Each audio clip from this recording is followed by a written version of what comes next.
Hi friends, നമുക്കിന്നൊരു തട്ടിക്കൂട്ട് chicken കറി ഉണ്ടാക്കിയാലോ. എമി ക്രിയേഷൻസിൻ്റെ പുതിയൊരു വീഡിയോയിലേക്ക് എല്ലാവർക്കും സ്വാഗതം. വോയിസിന് ചെറിയൊരു ബുദ്ധിമുട്ടുണ്ട്, ജലദോഷം പനിയൊക്കെയാണ്. അപ്പോൾ നമുക്ക് വീഡിയോയിലോട്ട് പോവാം. ഒരു ചട്ടി വെച്ചിട്ട് ചൂടാക്കിയതിന് ശേഷം നമുക്ക് കൊത്തിയരിഞ്ഞിട്ട് വെച്ചിട്ടുള്ളൊരു 1/4 കിലോന് മതിയാവും സവോള. ഒരു 1/4 കിലോന് 300 ഗ്രാമൊക്കെ സവോള ഇതിനായിട്ട് നമുക്ക് ചെയ്യാം. 1 കിലോ ചിക്കനാണ് നമ്മൾ കറി വെക്കുന്നത് കേട്ടോ. അപ്പോൾ അതിലേക്ക് ഇത്രയും ഗ്രാം, ഏകദേശം ഒരു അധികം വലിപ്പമില്ലാത്തൊരു 3-4 സവാള എടുത്ത് മുറിച്ചിട്ട് എണ്ണ ചൂടാവണേലേക്ക് ഇട്ട് കൊടുക്കാം നമുക്ക്. അപ്പോൾ നന്നായിട്ട് ഇതൊന്നും മൊരിഞ്ഞ് വരട്ടെ, ഒരു ഗോൾഡൻ കളറിലോട്ട് വരുന്ന വരെ നമുക്ക് ഇളക്കി കൊടുത്തുകൊണ്ടിരിക്കാം കേട്ടോ. അപ്പോൾ തന്നെ നമുക്ക് കുറച്ച് വെളുത്തുള്ളി മുറിക്കുക. കാരണം എന്താ വെച്ച് കഴിഞ്ഞാൽ പെട്ടെന്ന് ഉണ്ടാക്കണ കാരണം രാത്രിയാണ്. അപ്പോൾ വെളുത്തുള്ളി മുറിക്കാനും ഒക്കെ നമ്മൾ ഇതേ ടൈമിൽ തന്നെയാണ് ഒക്കെ ചെയ്യണത്. അപ്പോൾ വെളുത്തുള്ളി മുറിക്കട്ടെ. അപ്പോൾ അതിൻ്റെ ഒപ്പം തന്നെ നമുക്ക് സവാള നന്നായിട്ട് ഇതേപോലെ കളറായിട്ട് വരട്ടെ. അപ്പോൾ ആ ടൈമിന് നമുക്ക് കുറച്ച് ചതച്ച് വരാം. കുറച്ച് വെളുത്തുള്ളിയും അതുപോലെ തന്നെ പട്ട, ഗ്രാമ്പു, ഏലക്കായ അങ്ങനത്തതൊക്കെ ഓരോ കഷ്ണങ്ങൾ ഇട്ടിട്ട്. കാരണം ഇന്ത്യയിൽ പൊടി കഴിഞ്ഞേക്കണം, ഞാൻ കണ്ടില്ലായിരുന്നു. അപ്പോൾ പിന്നെ ഇതൊക്കെ പച്ചക്ക് തന്നെ അതിൽ പൊടിച്ചിട്ടിടാമെന്ന് വിചാരിച്ച്. അപ്പോൾ ഇതൊക്കെ ഇട്ടിട്ട് നമ്മളൊന്ന് മൂത്ത് വരുന്ന ടൈം ആകുമ്പോൾ നമുക്ക് 2 സ്പൂണ് മുളക് പൊടി ഇട്ട് കൊടുക്കാം. ഒരു 3-4 സ്പൂണ് മല്ലിപ്പൊടി ഇട്ട് കൊടുക്കാം. നന്നായിട്ട് ഇളക്കി കൊടുക്കാം. എന്നിട്ട് മഞ്ഞൾപ്പൊടിയും കൂടി ഇട്ടിട്ട് നന്നായിട്ട് ഇളക്കി കൊടുക്കാം.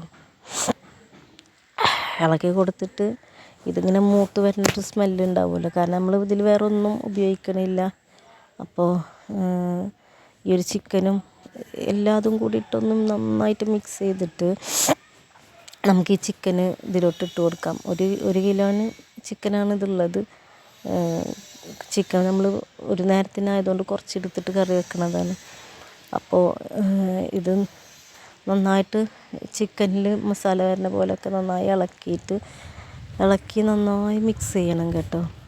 മിക്സ് ചെയ്തതിന് ശേഷം നമുക്ക് ഇതൊന്ന് മൂടി വെച്ചിട്ടൊന്ന് വേവിക്കണം. അപ്പോൾ മൂടി വെച്ച് വേവിക്കുമ്പോഴെന്താണെന്ന് വെച്ചാൽ ചെറിയ തീയിലേക്കാക്കിയിടണം ഇത് മൂടണ സമയത്ത്. അപ്പോഴാണ് നമുക്ക് ഇതിൽ നിന്ന് വെള്ളം ഇറങ്ങി വരുള്ളൂ. കണ്ടില്ലേ വെള്ളം ഇറങ്ങി വെക്കണത്. എന്നിട്ട് നമുക്ക് ഇളക്കി കൊടുക്കാം, നന്നായിട്ട് ഇളക്കി കൊടുക്കാം. ഇതേ സമയത്ത് തന്നെ നമുക്ക് കുറച്ച് വെള്ളം കൂടെ, ആ വെള്ളം വന്നതിന് ശേഷം നമുക്ക് കുറച്ച് വെള്ളം കൂടി ഇതിൽ ചേർത്തിട്ട് വീണ്ടും നമുക്ക് മൂടി വെച്ചിട്ട് വേണം ഇത് വേവിക്കാൻ. അപ്പോൾ ഇതിൽ നമ്മളിപ്പോൾ ഒന്നും കാര്യമായിട്ടൊന്നും ചേർത്തിട്ടില്ല. തക്കാളി, സബോള, ഇഞ്ചി പച്ചമുളക് പേസ്റ്റ്, അതുപോലെ തന്നെ കുറച്ച് ഈ ഇഞ്ചി പച്ചമുളക് പേസ്റ്റിലാണ് നമ്മൾ ഗരം മസാലകൾ ഇട്ടിട്ട് അടിച്ച് ഇതാക്കി വെക്കുന്നത്. വേറെ സെപ്പറേറ്റ് ആയിട്ട് ചേർക്കണില്ല. ചേർക്കാൻ ലാസ്റ്റിക്ക് നമുക്ക് കുറച്ച് ചേർക്കണം. പക്ഷേ ഇപ്പം നമ്മൾ ആ ഒരു പച്ചപ്പുള്ള മാത്രമേ ഉപയോഗിക്കണുള്ളൂ. നമ്മൾ വേറെ സെപ്പറേറ്റ് ആയിട്ട് ഇപ്പോൾ പൊടിച്ച് വെച്ചിട്ടുണ്ട്. അത് നമുക്ക് ലാസ്റ്റിക്ക് ഇട്ട് കൊടുക്കണം. ഇതുപോലെ ചെറിയ തീയിലിട്ട് കഴിഞ്ഞ് കഴിഞ്ഞാൽ നമുക്ക് അതിൽ നിന്ന് വെള്ളം ഇറങ്ങും നന്നായിട്ട്.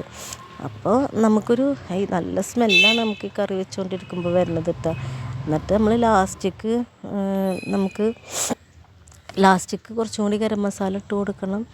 അപ്പോൾ ഇങ്ങനത്തെ ചീഞ്ചട്ടിയിലൊക്കെ നമ്മൾ ഉണ്ടാക്കുന്ന ടൈമിൽ നമുക്ക് ഭയങ്കര ഇതാണ്, ഒരു കനം കൂടിയ ചീഞ്ചട്ടി ആയതുകൊണ്ട് തന്നെ നമുക്ക് പെട്ടെന്ന് തന്നെ ആയി കിട്ടുകയും ചെയ്യും. കറിക്കൊക്കെ ഒരു പ്രത്യേക ടേസ്റ്റുമാണ്. ഇങ്ങനത്തെ പാത്രങ്ങളിലൊക്കെ നമ്മൾ നോൺ സ്റ്റിക്കിൽ ചെയ്യുന്നതിനേക്കാളും രുചിയാണ് ഇങ്ങനത്തെ പാത്രങ്ങളിൽ നമ്മൾ ചിക്കൻ കറി വെക്കുന്നത്. ഇതിലിപ്പോൾ കണ്ടില്ല, ഞാനിതിലൊന്നും ചേർത്തിട്ടില്ല. ഒക്കെയും വളരെ സിമ്പിളായിട്ട് മാത്രമാണ്, ഒരു തട്ടിക്കൂട്ട് എന്ന് തന്നെ ഇതിനെ പറയാം. നമുക്കിനി ഇതൊരു പാത്രത്തിലോട്ട് മാറ്റാം കേട്ടോ. അപ്പോൾ എല്ലാവർക്കും എൻ്റെ ചെറിയ തട്ടിക്കൂട്ട് ചിക്കൻ കറി ഇഷ്ടപ്പെട്ടിട്ടുണ്ടെങ്കിൽ നമ്മുടെ ചാനലിനെ സപ്പോർട്ട് ചെയ്യുക, ഷെയർ ചെയ്യുക, സബ്സ്ക്രൈബ് ചെയ്യുക, ലൈക്ക് ചെയ്യുക. അതുപോലെ തന്നെ മുന്നോട്ട് നിങ്ങളുടെ എല്ലാവരുടെയും സപ്പോർട്ടും ഞാൻ പ്രതീക്ഷിക്കുകയാണ്. അപ്പോൾ താങ്ക് യു.